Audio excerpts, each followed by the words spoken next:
E aí, tudo certo? Se preparem para o que talvez seja um dos maiores confrontos intelectuais da história.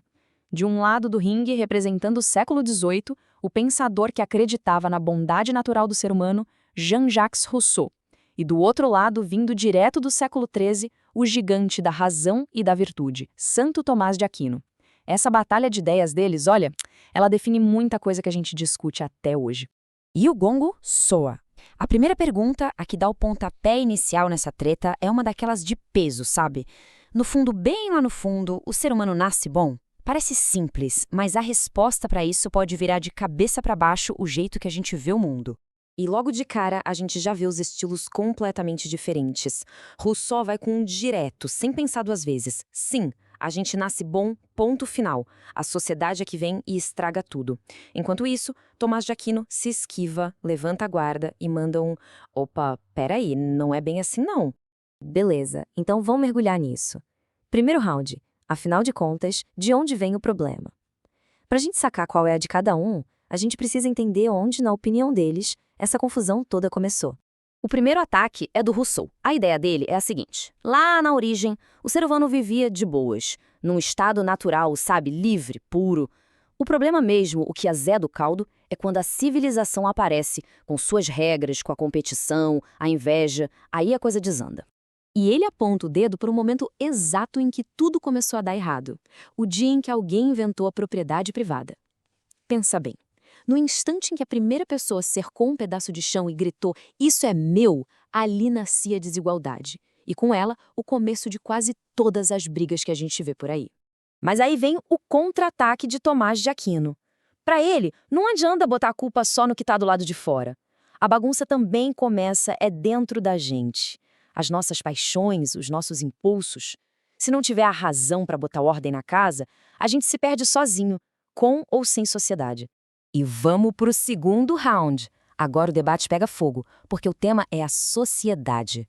Ela é a grande vilã que corrompe todo mundo? Ou ela é, na verdade, o único lugar onde a gente pode se tornar alguém melhor? A resposta para isso mostra de que lado cada um luta.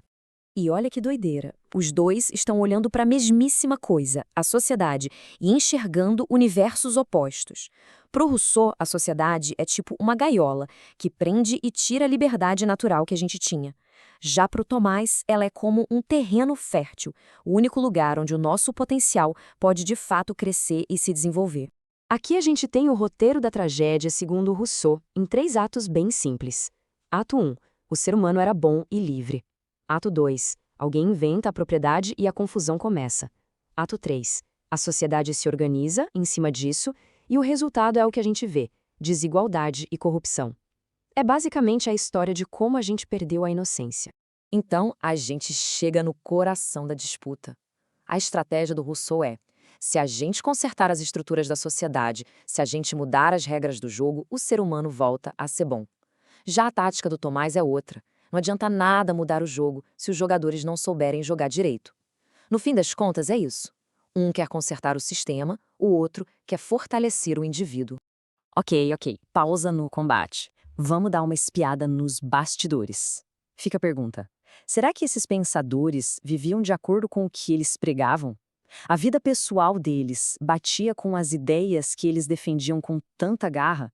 E aqui a coisa fica complicada pro lado do Rousseau. Ele escreveu um dos livros mais importantes da história sobre como educar as crianças para serem pessoas boas e livres. Só que, na vida real, ele entregou os próprios 5 filhos para um orfanato. É uma contradição que, claro, dá o que falar e levanta muitas questões sobre a filosofia dele até hoje. Já com Tomás de Aquino, a história é bem diferente, e parece até um teste de fogo para suas próprias teorias. A família dele não aceitava de jeito nenhum a vocação religiosa dele, a ponto de trancá-lo num castelo por 1 ano inteiro. Mas ele não voltou atrás, se manteve firme, defendendo o que acreditava. Um exemplo prático da virtude que ele tanto ensinava. E vamos chegando ao último assalto. A luta está quase no fim. Mas e aí? Dá para dizer que teve um vencedor? E o mais importante, por que é que essa briga de séculos atrás ainda tem tanto a ver com a nossa vida hoje? E por mais que eles tenham trocado tantos socos, por assim dizer, no fim do dia eles até que apertam as mãos em alguns pontos. Os dois concordavam que o egoísmo puro não leva a lugar nenhum. Para ambos, a política precisa ter uma base moral e o bem de todo mundo, o tal do bem comum, tem que ser a prioridade. Esse quadro aqui resume perfeitamente a diferença de foco. A grande pergunta do Rousseau é: o que a sociedade fez com a gente? A solução dele? Vamos reorganizar a sociedade. Já a pergunta do Aquino é outra: o que a gente precisa fazer para viver bem? E a solução? Vamos formar o nosso caráter. São dois caminhos bem diferentes para tentar resolver os problemas do mundo. Mas, seria um erro pensar que essa luta é coisa do passado, que ficou só nos livros. Ela está rolando agora mesmo, no jornal da TV, nas discussões nas redes sociais, nas conversas em casa. Essa tensão entre as duas ideias está mais viva do que nunca. E no fim, essa batalha épica entre Rousseau e Aquino volta pra gente, com uma pergunta que fica martelando na cabeça. Quando as coisas dão errado, a culpa é do sistema, que precisa ser mudado, ou a responsabilidade, no fundo, é de cada um, que precisa ser melhor? A resposta não é nada fácil, e o jeito que cada pessoa responde a isso mostra de que lado desse ringue a gente estaria hoje.